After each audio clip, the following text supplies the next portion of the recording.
Hasta ahora hablamos de dioses, de un dragón borracho, de una diosa enojada, de un emperador bajado del cielo, pero todo eso es mitología. Hermosa, poderosa, influyente, pero mitología.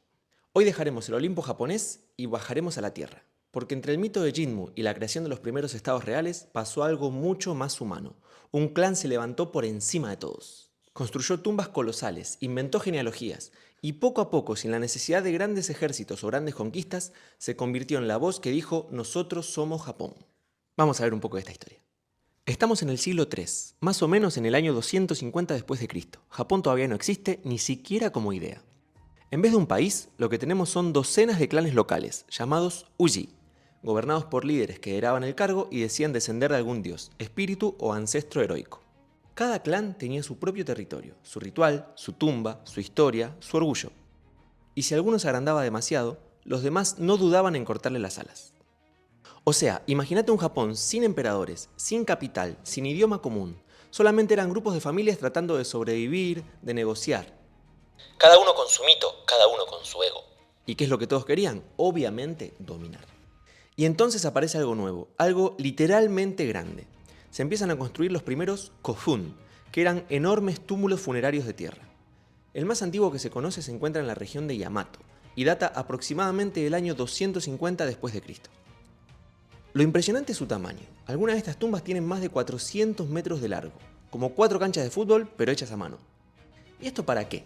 Para decir: mirá quién soy yo. El tamaño de tu tumba reflejaba tu poder. Si enterrabas a tu líder en un montículo visible desde kilómetros, era una forma de gritarle al mundo que tu clan mandaba. Los kofun no eran solo montículos. Dentro se colocaban sarcófagos de piedra, espejos de bronce, joyas, espadas, armaduras, y todo eso estaba rodeado por figuras de barro llamados haniwa.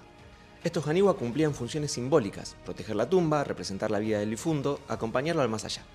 Y ahora imaginemos esto.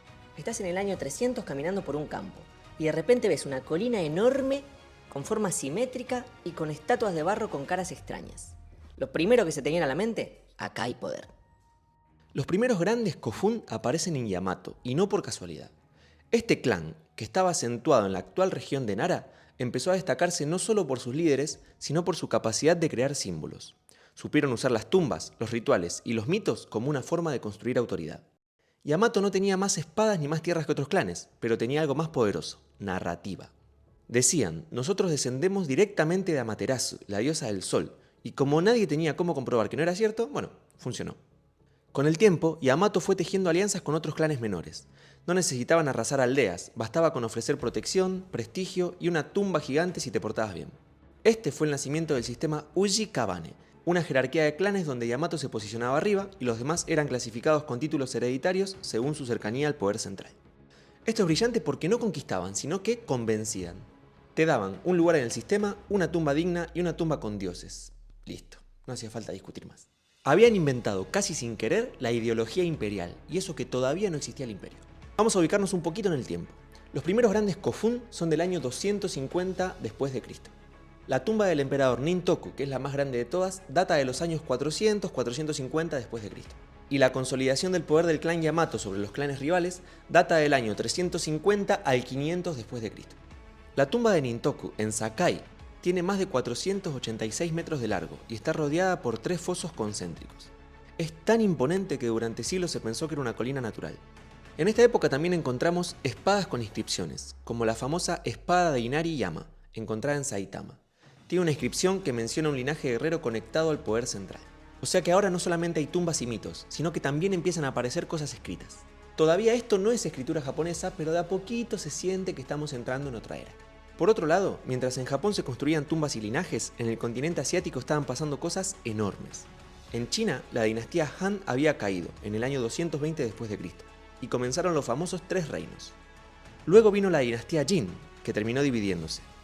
En ese caos, muchos ojos se posaron en la periferia: Corea, Vietnam y sí, también en Japón. Pero atención, porque Japón todavía, entre comillas, no se llamaba Japón. En los registros chinos aparece como Wa. Este era considerado un país lejano, misterioso, súper fragmentado, pero interesante. ¿Y quién se presentaba ante China como el rey de Wa? Obviamente el clan Yamato. Para tener un dato más concreto, en el año 413 después de Cristo, el emperador de China reconoció al rey de Wa como comandante de Japón, rey pacífico del este. Esto sugiere un intento japonés de ganar prestigio internacional. Pero más clave que China realmente fue Corea. Corea estaba dividida en 3 grandes reinos: Goguryeo, Baekje y Silla. Yamato tuvo una relación muy especial con Baekje. Intercambiaban tecnología, cultura, diplomacia, incluso armamento y conocimiento militar. Un ejemplo histórico de esto es que en el año 391, la estela de Hwanggaeto en Corea menciona que Yamato, envió tropas a apoyar a Baekje contra Goguryeo. No solamente eran socios, Yamato mandaba guerreros al continente. ¿Y se nota cómo cambia el panorama? Pasamos de tumbas a tratados. Yamato no era un clan que hacía ritos en el bosque. Ahora enviaban emisarios, hacían alianzas y hasta se metían en las guerras de Corea. Increíble geopolítica. Gracias a estas relaciones, en Japón empezaron a llegar cosas que antes no existían. La escritura china, el concepto de burocracia, el uso ritual de objetos como espejos y campanas de bronce, e incluso nuevas técnicas para la metalurgia y el urbanismo. A mediados del siglo V, algunos clanes privilegiados empezaron a usar inscripciones chinas para registrar linajes y marcar tumbas. Un ejemplo importante de esto es la espada de Eta Funayama, del siglo V. Esta lleva una inscripción con kanji arcaico que menciona a un gran rey. Es una de las primeras veces que un gobernante japonés se autoidentifica por escrito. Yamato había entendido que si quería competir a nivel internacional necesitaba algo más que tumbas y mitos. Empezó a construir algo parecido a un estado, con jefaturas, rituales formales, registros de linajes y normas heredadas de China.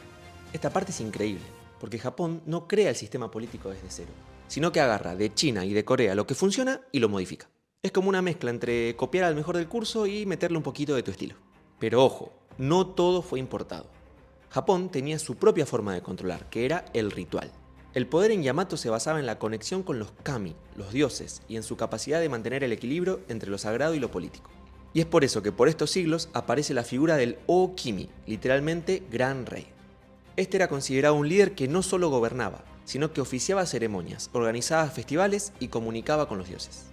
Es aproximadamente que entre el año 400 y 500 después de Cristo, el título de O-Kimi empieza a utilizarse de forma más o menos estable. Muchos de estos rituales ocurrían en lugares como Ise, donde se veneraba a Amaterasu. Los emperadores posteriores usarían a ese lugar como símbolo de su vínculo con el cielo. Es así que Yamato ya no era un clan común, ahora era toda una estructura de poder formalizada, con redes de lealtades, rituales, tumbas oficiales y diplomacia internacional. Los jefes del clan se convertían en O-Kimi. Los demás clanes eran incorporados bajo su órbita. Algunos resistían, obviamente, pero la mayoría aceptaba a Yamato como el centro organizador de los japoneses. En resumen, ya no son mitos, son sistemas. Ya no son clanes, son instituciones. Y lo increíble de esto es que el clan Yamato lo hizo sin tener leyes específicas, sin tener un ejército permanente y sin tener una capital definida. Solamente le bastaron ideas, tumbas, alianzas y, por supuesto, fe. Hacia fines del siglo V, el poder de Yamato es incuestionable, pero Japón está a punto de volver a cambiar. En el siglo VI llegarán cosas que lo transformarán todo. El budismo, el confucianismo y un nuevo conflicto entre clanes, los que quieren adoptar la modernidad y los que quieren mantener lo antiguo. Así que ahora, cuando alguien te diga el primer emperador de Japón fue Jinmu, ya sabemos la verdad. Jinmu fue solamente un mito. Pero el poder real empezó con tumbas, con alianzas y con este clan que supo construir una historia que hasta el día de hoy se sigue contando. Volviendo a la historia, hay una pregunta lógica que seguramente te estés haciendo y es ¿quiénes eran estos grandes reyes? ¿Hay nombres? La respuesta es y más o menos. Durante el periodo Kofun, los registros escritos japoneses todavía no existían, pero tenemos fuentes chinas, coreanas y un poquito de evidencia arqueológica. Entre el año 250 y el 500 después de Cristo, se cree que hubo una secuencia de O-Kimi que luego fueron mitificados como emperadores. Algunos nombres, como O-Jin y Nintoku, aparecen más tarde en el Nihon Shoki, pero probablemente sean una mezcla de figuras reales y mitológicas.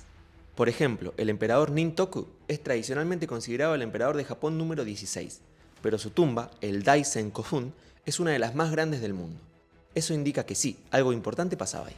Supongamos que Nintoku fuera real o que al menos representa a un gobernante real de carne y hueso. En ese caso, estaríamos hablando de un tipo que tiene la capacidad de mover a miles de trabajadores, de organizar rituales masivos y de dejar una marca en la tierra hasta el día de hoy. Hoy, el periodo Kofun es como una cápsula del tiempo. Y todavía hay muchísimo que no se sabe porque el Estado japonés no permite excavar muchas tumbas imperiales. ¿Por qué? Hay varias teorías. La explicación oficial es que son santuarios sagrados, pero algunos investigadores creen que hay miedo a descubrir que las tumbas no coinciden con el relato tradicional. Imagínate que abren una tumba y encuentran una inscripción en coreano antiguo. Se arma. Lo que sí se ha podido estudiar es fascinante. Espadas con inscripciones, espejos de bronce con motivos chinos, campanas rituales, tallas en madera y miles de haniwa, tan expresivos que parecen escenas congeladas. La verdad es que es hermoso, porque cada vez que sale una nueva excavación aprendemos algo nuevo. Pero lo loco es que al mismo tiempo la historia sigue siendo cuidadosamente controlada. Hasta ahora te conté que Yamato fue sumando clanes a su red, pero eso no significa que todo el mundo estuviera feliz. Algunos clanes tenían sus propios intereses, mitos y poder local, y la unificación no fue automática ni pacífica.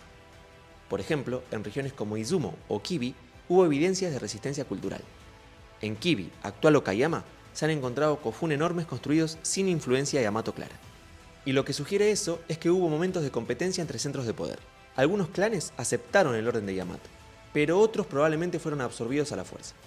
De hecho, algunos investigadores hablan de guerras regionales no registradas en los textos, pero visibles en los patrones de destrucción, tumba y desplazamiento cultural. Todo hermoso con el mito de la armonía japonesa, pero no nos olvidemos que como en cualquier parte, el poder se construye con presión, conflictos y un poco de diplomacia. A pesar de todo eso, Yamato logra algo impresionante, una forma de unificación sin un imperio formal. No había leyes escritas, no había moneda, no había una ciudad capital, pero sí había una red simbólica, ritual, genealógica y política. Y eso, en muchos sentidos, fue suficiente. Así que si alguna vez te preguntaras cómo nació Japón, la respuesta no está ni en una batalla, ni en un decreto, ni en un dios, sino que está en esas tumbas, en esos rituales y en esa capacidad de contar la historia de manera que muchos crean que es verdad. Y así es como cerramos de alguna manera la etapa de los clanes japoneses. Y de esta manera es como Yamato no solamente sobrevivió, sino que se convirtió en sinónimo de lo japonés. En el próximo episodio vamos a ver cómo de alguna manera Japón abre sus puertas al mundo. Así que no te lo pierdas. ¡Yane!